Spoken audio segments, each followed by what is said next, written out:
ನಿಮ್ಮ ಸತ್ಯ ಯುನಿಲೆಟ್ ಅಲ್ಲಿ ಫುಲ್ ಮೂನ್ ಸೇಲ್ ಮೇ 31 ಒಂದಿನ ಮಾತ್ರ. ಸತ್ಯ ಯುನಿಲೆಟ್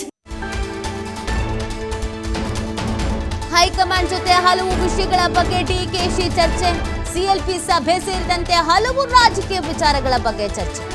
ರಾಹುಲ್ ಮಲ್ಲಿಕಾರ್ಜುನ್ ಖರ್ಗೆ ಜೊತೆಗೂ ಕೂಡ ಚರ್ಚಿಸಲಿದ್ದಾರೆ ಡಿಕೆ ಶಿವಕುಮಾರ್ ಅವರು. ಪದಗ್ರಹಣ ಸಂಪುಟ ರಚನೆ ಕುರಿತು ಮಹತ್ವದ ಸಭೆ, ಸಚಿವರ ಪಟ್ಟಿ ಹಿಡಿದೇ ದೆಹಲಿಗೆ ತೆರಳಿದ್ದಾರೆ ಡಿಕೆ ಶಿವಕುಮಾರ್ ಅವರು ಅನ್ನೋದು ಗೊತ್ತಾಗ್ತಾ ಇದೆ. ಒಂದ್ ಕಡೆಯಲ್ಲಿ ಸಿದ್ದರಾಮಯ್ಯನವರು ಒಂದು ಲಿಸ್ಟ್ ಕೊಟ್ಟಿದ್ರು, ಇನ್ನೊಂದು ಕಡೆಯಲ್ಲಿ ಡಿಕೆ ಶಿವಕುಮಾರ್ ಅವರು ಒಂದು ಲಿಸ್ಟ್ ಇಟ್ಕೊಂಡಿದ್ದಾರೆ. ಆಲ್ಮೋಸ್ಟ್ ಸಿದ್ದರಾಮಯ್ಯನವ್ರ ಲಿಸ್ಟೇ ಓಕೆ ಮಾಡಬಹುದು ಬಿಕಾಸ್ ಆಫ್ ಈಗಿನ ಪರಿಸ್ಥಿತಿ ಅಂತ ಹೇಳಲಾಗ್ತಾ ಇದೆ. ರಾಹುಲ್ ಭೇಟಿಯ ನಂತರ ರಾಹುಲ್ ಗಾಂಧಿ ಅವರು ಸಿದ್ದರಾಮಯ್ಯನವರ ಭೇಟಿಯ ನಂತರ ಡಿಕೆಶಿ ಭೇಟಿ ಆಗತ್ತೆ. ಡಿಕೆಶಿ ಜೊತೆ ಸಭೆಯನ್ನು ನಡೆಸಲಿದ್ದಾರೆ ಖರ್ಗೆ ಮತ್ತು ರಾಹುಲ್ ಅವರು, ವೇಣುಗೋಪಾಲ್ ಅವರು. ದೆಹಲಿಯ ಮಲ್ಲಿಕಾರ್ಜುನ ಖರ್ಗೆ ನಿವಾಸದಲ್ಲೇ ಈ ಸಭೆ ನಡೆಯುತ್ತೆ. ಸಭೆಯಲ್ಲಿ ಹೊಸ ಸಂಪುಟ ರಚನೆ ಕುರಿತಂತೆ ಚರ್ಚೆ ಆಗ್ಬೋದು. ಸಿದ್ದರಾಮಯ್ಯ ಪಟ್ಟಿ, ಡಿಕೆಶಿ ಪಟ್ಟಿ ಮುಂದಿಟ್ಕೊಂಡು ಸಚಿವರನ್ನ ಆಯ್ಕೆ ಮಾಡ್ಬೋದು. ಯಾರಿಗೆ ಅವಕಾಶ ನೀಡಬೇಕು ಅನ್ನೋದ್ರ ಬಗ್ಗೆ ವರಿಷ್ಠರೇ ನಿರ್ಧಾರ ಮಾಡ್ತಾರೆ. ಎರಡೂ ಪಟ್ಟಿಯನ್ನು ಇಟ್ಕೊಂಡು ಯಾರಿಗೆ ಅವಕಾಶ ಕೊಡಬೇಕು, ಯಾರಿಗೆ ಅವಕಾಶ ಕೊಡಬಾರ್ದು, ಯಾರನ್ನು ಹೊರಗಿಡಬೇಕು, ಯಾರನ್ನು ಒಳಗೆ ಕರ್ಕೊಂಡು ಬರಬೇಕು, ಇದೆಲ್ಲವನ್ನ ಹೈಕಮಾಂಡ್ ನಾಯಕರು ತೀರ್ಮಾನಿಸಲಿದ್ದಾರೆ ಅನ್ನೋದು ಗೊತ್ತಾಗ್ತಾ ಇದೆ. ಆಲ್ಮೋಸ್ಟ್ ಇವತ್ತು ಮತ್ತು ನಾಳೆ ಇದೇ ಆಗಬಹುದು. ನಾಡಿದ್ದು ನೋಡಿ ಈ ಸಿಎಂ ವಿಚಾರದಲ್ಲಿ ಒಂದು ಕ್ಲಾರಿಟಿ ಸಿಗಬಹುದು. ತಮ್ಮ ಪಟ್ಟಿಯನ್ನು ಕೊಟ್ಟು ದೆಹಲಿಯಿಂದ ವಾಪಸ್ ಆಗಲಿದ್ದಾರೆ ಸಿದ್ದರಾಮಯ್ಯನವರು. ಬಹುತೇಕ ವರಿಷ್ಠರ ಸಭೆಯಲ್ಲಿ ಭಾಗವಹಿಸದೆ ವಾಪಸ್ ಆಗಬಹುದಾದ ಸಾಧ್ಯತೆ ಇದೆ. ಡಿಕೆಶಿ ಜೊತೆಗೆ ಸಂಪುಟ ರಚನೆ ಕುರಿತು ವರಿಷ್ಠರ ನಿರ್ಧಾರ. ಎಐಸಿಸಿ ಅಧ್ಯಕ್ಷ ಖರ್ಗೆ ಅಭಿಪ್ರಾಯದಂತೆ ಕ್ಯಾಬಿನೆಟ್ ಆಯ್ಕೆ.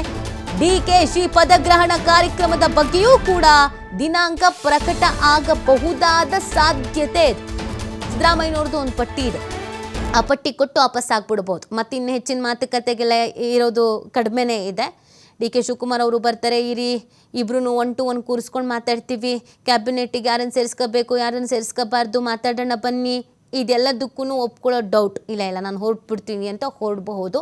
ಸೊ ಡಿ ಕೆ ಶಿವಕುಮಾರ್ ಅವರು ಕೂಡ ದೆಹಲಿಗೆ ಹೋಗಿರೋದ್ರಿಂದ ಅವ್ರದ್ದು ಒಂದು ಪಟ್ಟಿ ಇದೆ, ಅದನ್ನು ಇಟ್ಕೊಂಡು ಎರಡೂ ಪಟ್ಟಿಗಳನ್ನು ಇಟ್ಕೊಂಡು ಡಿ ಕೆ ಶಿವಕುಮಾರ್ ಅವ್ರ ಜೊತೆಗೆ ಚರ್ಚಿಸಿ ಹೈಕಮಾಂಡ್ನ ನಾಯಕರು ಕ್ಯಾಬಿನೆಟ್ಟಿಗೆ ಯಾರನ್ನು ಸೇರಿಸ್ಕೋಬೇಕು, ಯಾರನ್ನು ಸೇರಿಸ್ಕೋಬಾರ್ದು ಅಂತ. ಯಾಕಂದರೆ ನಿಮಗೆ ನೋಡಿ, ಸುರ್ಜೇವಾಲಾ ಅವರು ಹೊರಗಿನವ್ರು ಆಗ್ತಾರೆ, ವೇಣುಗೋಪಾಲ್ ಅವರು ಹೊರಗಿನವರೇ ಆಗ್ತಾರೆ. ಬಟ್ ಎಐಸಿಸಿ ಅಧ್ಯಕ್ಷರೇ ಕರ್ನಾಟಕದವರಲ್ಲ, ಮಲ್ಲಿಕಾರ್ಜುನ ಖರ್ಗೆ ಅವರು.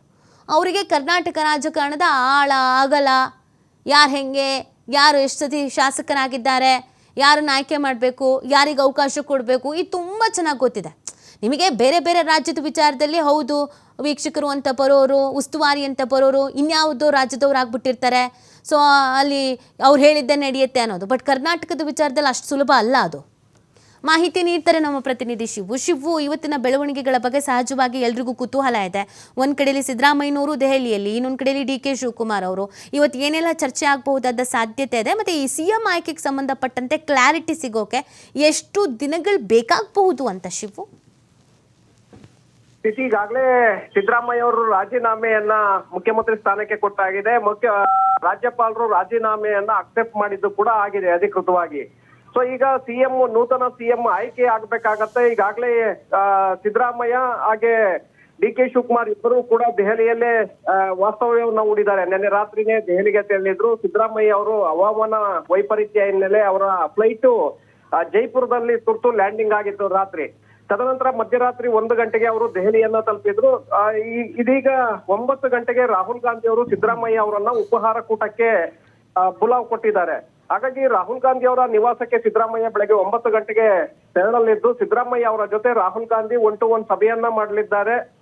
ರಾಜೀನಾಮೆಯ ನಂತರದ ಬೆಳವಣಿಗೆಗಳು ಮತ್ತೆ ಸಿದ್ದರಾಮಯ್ಯ ಅವರನ್ನ ಮುಂದೆ ಯಾವ ರೀತಿಯಾಗಿ ಸ್ಥಾನಮಾನಗಳನ್ನ ಕೊಟ್ಟು ನೋಡ್ಕೊಳ್ಬೇಕು ಅನ್ನುವಂತ ನಿಟ್ಟಿನಲ್ಲಿ ಚರ್ಚೆಗಳನ್ನ ಮಾಡಲಾಗತ್ತೆ. ಹಾಗೆ ಸಂಪುಟ ಹೊಸದಾಗಿ ರಚನೆ ಆಗೋದ್ರಿಂದ ಸಹಜವಾಗಿ ಸಿದ್ದರಾಮಯ್ಯ ತಮ್ಮ ಆಪ್ತರಿಗೂ ಕೂಡ ಸಂಪುಟದಲ್ಲಿ ಅವಕಾಶವನ್ನ ಮಾಡಿಕೊಡುವಂತ ಪ್ರಯತ್ನವನ್ನ ಮಾಡಲಿದ್ದಾರೆ. ಹಾಗಾಗಿ ಪಟ್ಟಿಯ ಸಮೇತನೇ ದೆಹಲಿಗೆ ಸಿದ್ದರಾಮಯ್ಯ ಅವರು ಭೇಟಿಯನ್ನ ಕೊಟ್ಟಿದ್ದಾರೆ. ರಾಹುಲ್ ಗಾಂಧಿ ಅವರ ಚರ್ಚೆ ಸಂದರ್ಭದಲ್ಲಿ ಯಾರ್ಯಾರಿಗೆ ತಮ್ಮವರಿಗೆ ಸಚಿವ ಸಂಪುಟದಲ್ಲಿ ಅವಕಾಶವನ್ನ ಮಾಡಿಕೊಡ್ಬೇಕು ಅನ್ನುವಂಥದ್ದನ್ನ ರಾಹುಲ್ ಗಾಂಧಿ ಅವರ ಮುಂದೆ ಇಡ್ಲಿದ್ದಾರೆ. ಹಾಗೆ ಪರಮೇಶ್ವರ್ ಅವರ ಪರವಾಗಿ ಬಲವಾದಂತ ಬ್ಯಾಟಿಂಗ್ ಅನ್ನ ಸಿದ್ದರಾಮಯ್ಯ ಅವರು ಮಾಡುವಂತಹ ಸಾಧ್ಯತೆಗಳು ಕೂಡ ಇದೆ. ಯಾಕೆಂದ್ರೆ ಪದೇ ಪದೇ ಪರಮೇಶ್ವರ್ ಅವರನ್ನ ನಿನ್ನೆ ಇಡೀ ದಿನ ಜೊತೆಯಲ್ಲೇ ಇಟ್ಕೊಂಡು ಓಡಾಡದಂತವ್ರು ಸಿದ್ದರಾಮಯ್ಯ. ಹಾಗೆ ರಾಜೀನಾಮೆ ಕೊಡುವಂತ ಸಂದರ್ಭದಲ್ಲೂ ಕೂಡ ಪರಮೇಶ್ವರ್ ಅವರನ್ನ ಮುಂಚೂಣಿಯಲ್ಲಿ ಇಟ್ಕೊಂಡಂತವ್ರು. ಹಾಗಾಗಿ ಸಾಕಷ್ಟು ಕುತೂಹಲ ಇದೆ ಸಿದ್ದರಾಮಯ್ಯ ಪರಮೇಶ್ವರ್ ಅವ್ರಿಗೆ ಏನು ಕಾಣಿಕೆಯನ್ನ ಕೊಡಿಸಬಹುದು ಅನ್ನುವಂಥದ್ದು.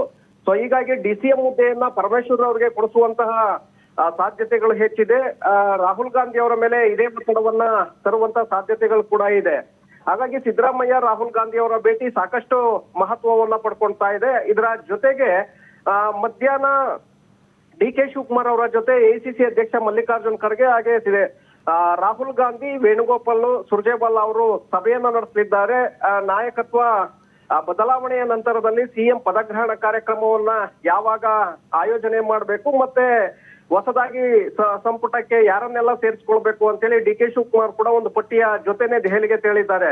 ಸೊ ಹಾಗಾಗಿ ಸಿದ್ದರಾಮಯ್ಯ ಮತ್ತೆ ಡಿ.ಕೆ. ಶಿವಕುಮಾರ್ ಅವರ ಪಟ್ಟಿಯನ್ನ ಇಟ್ಕೊಂಡು ಮಲ್ಲಿಕಾರ್ಜುನ್ ಖರ್ಗೆ ಅವರ ಅಭಿಪ್ರಾಯವನ್ನ ಆಧರಿಸಿ ಹೊಸ ಸಚಿವರ ಆಯ್ಕೆ ಪ್ರಕ್ರಿಯೆ ನಡೆಯುತ್ತೆ. ಬಹುತೇಕವಾಗಿ ಇಂದು ಅಥವಾ ನಾಳೆ ಸಂಪುಟ ಯಾರಿಗೆಲ್ಲ ಅವಕಾಶವನ್ನ ಮಾಡ್ಕೊಡ್ಬೇಕು ಅನ್ನುವಂಥದ್ದು ಫೈನಲ್ ಮಾಡ್ಲಿದ್ದಾರೆ ವರಿಷ್ಠರು.